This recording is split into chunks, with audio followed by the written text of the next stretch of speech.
This is the commentary for Chapter 3-4, Part 2.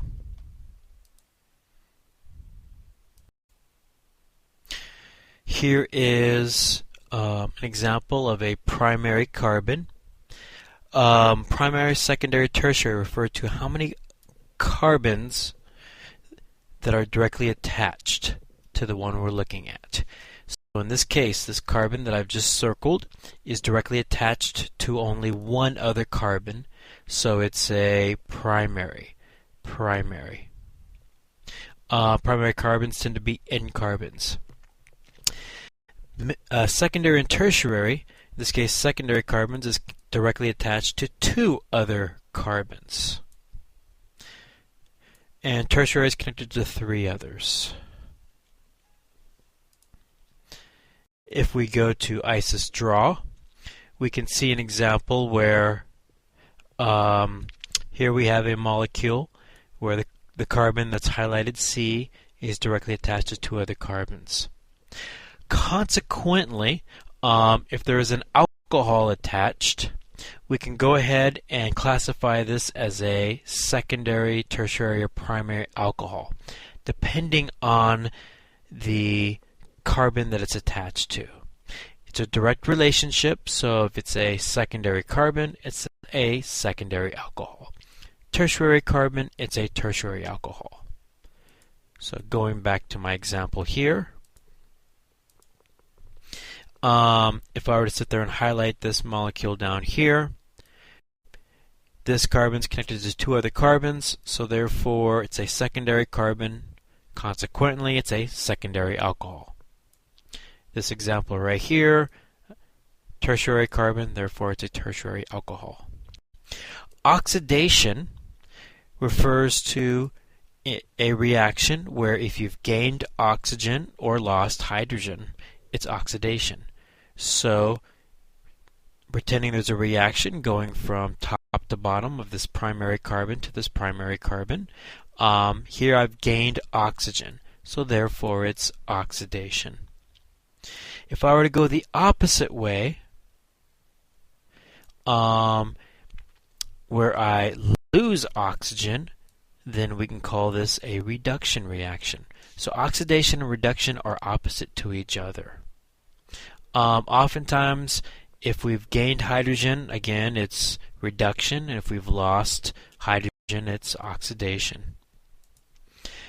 So going to slide 2, here we see examples where we gained hydrogen, therefore it's a reduction reaction. Going to the bottom, here we lost 2 hydrogen, so therefore it's an oxidation reaction. It's possible to have both, so highlighting in yellow up here, we have both reactions occurring. Oftentimes, whenever we talk about oxidation reaction, the reagents are cumbersome and they're hard to show unless you have a mechanism. So a good hint you're dealing with an oxidation reaction is if it just says the word O. Then automatically you know you're going to remove 2 hydrogens.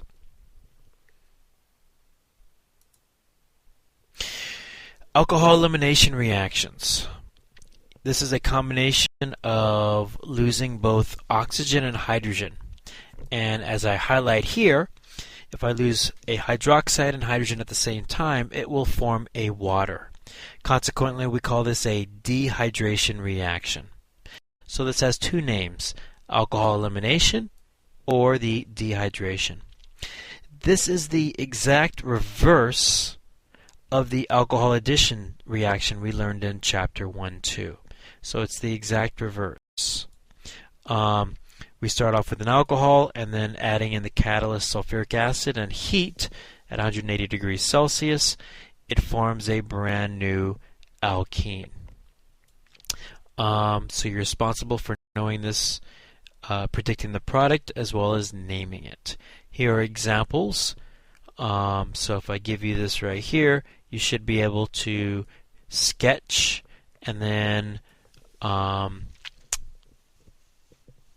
finish off the name. Alkenes tend to form where they tend to form right in the middle on middle carbons. That's considered the most stable molecules. So here is another example down here, and you've given off the dehydrated water product in a brand new alkene. Notice the pi bond tends to form on the most stable middle carbons. Ethers tend to be chemically resistant, although they're highly combustible. To form an ether, you have to get two alcohols and match them close together.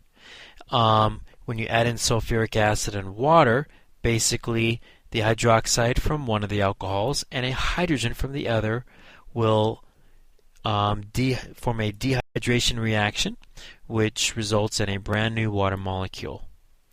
At the same time, the leftover oxygen will combine with the other former alcohol, and this results in a brand new ether forming.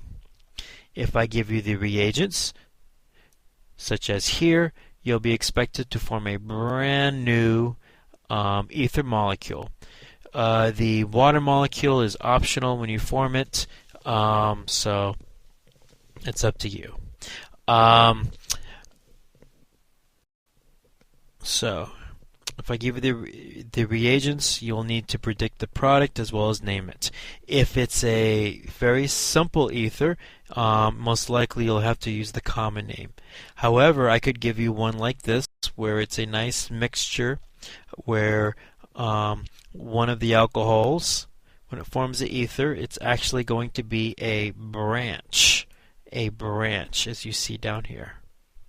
Consequently, you have to use the UPAC version of naming ethers. In this case, it would be a 3-ethoxypentane. Thiols are nothing more than alcohols where the sulfur is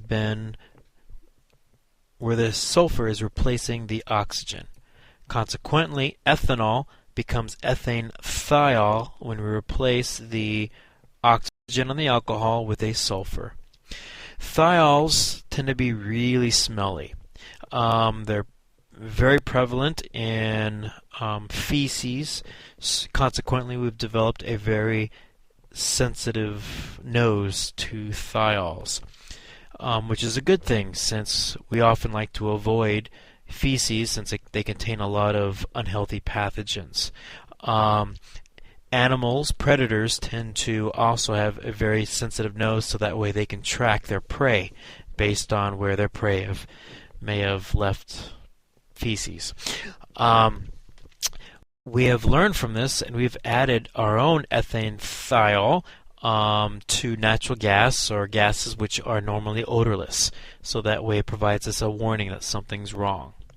Propane thiol is present in garlic and onions, and now you know what that smelly, skunky smell is. It's actually trans-2-butene 1-thiol. Thiols like to oxidize. That's where the hydrogens come off. And the leftover sulfurs like to form a brand new covalent bond.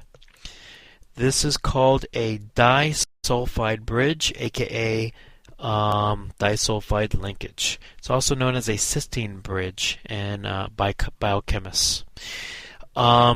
It turns out the hair is made up of keratin fibers, which are held together by these disulfide bridges. Consequently, when you get a perm and you want to change your hair from curly to straight or straight to curly, you need to temporarily disrupt these disulfide bridges in order to change your hair to the desired texture.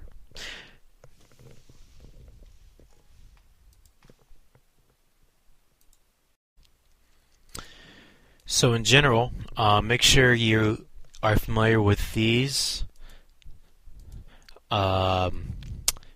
names as well as these structures, as well as these properties So this is memorization, where you simply have to memorize this information. Memorize this overall reaction for thiols. So make sure you memorize. And let's move on. Okay. A popular functional group called the carbonyl groups are present in many molecules where it's a C double bond O. If the carbonyl group is on the end carbon, or a primary carbon, aka a primary carbon, we call this a aldehyde, as highlighted in yellow. If the carbonyl group is on a secondary, tertiary, if it's on a secondary carbon, a middle-ish carbon, by the way, it's only on a secondary carbon, it would not be on a tertiary. If it's on a secondary carbon, then we would call this a ketone, Aldehydes and ketones serve a variety of purposes in biochemistry as well as in organic chemistry. In organics, they're very good for sterilization, and they're really good at dissolving organics, as well as dissolving in water. Consequently, if you're cleaning off your glassware in the future, we may have you clean it off in acetone and then rinse it off with water, as it's good for dissolving both. It's a great universal organic solvent. Also good for taking off nail polish. It has a unique odor to it,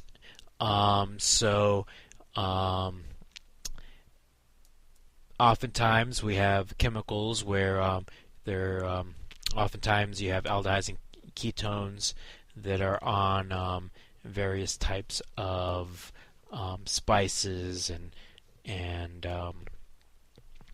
other types of flavorings, such as vanilla or cinnamon. We tend to also find them a lot on hormones, steroids such as progesterone and testosterone. Yes, the "one" is actually reference to the ketones that are present on them. So, diverse functions. As far as naming them, if it's an aldehyde, then you replace the suffix E with an al. So they always are at the primary end carbon. So this is a 1-butanal. You can also name it as butan-1-al. So here's an example of a 3-bromo-butanal. Ketones are always on the secondary middle carbons. So you count from the side closest to the carbonyl group, and then you change the suffix from an ane to an one.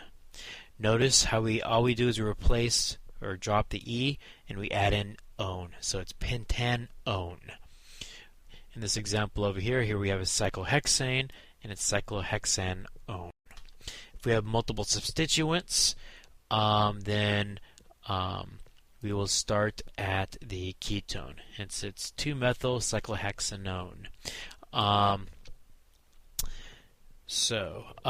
Ketones tend to have higher priority when dealing with alkyl groups. I'm going to try to shield you from the more subtle details, but compared against alkyl groups and halogens, you should know that they have a higher priority. Who would win compared to an alcohol? Well, we're not going to go in that direction. I'm not going to put you in that direction. So now you should be familiar with adding in ketones and naming ketones in your UPAC names. So in this case, going back to the example on the left, this would be an example of a 3-methyl 2-pentanone. Aldehydes and ketones, if it's a pure substance, then it's going to be dipole-dipole forces. So here we can see the formation of a dipole, where oxygen is more electronegative, hence it's dipole-dipole. They tend to be trigonal planar shape, so they're dipole-dipole just like ethers are.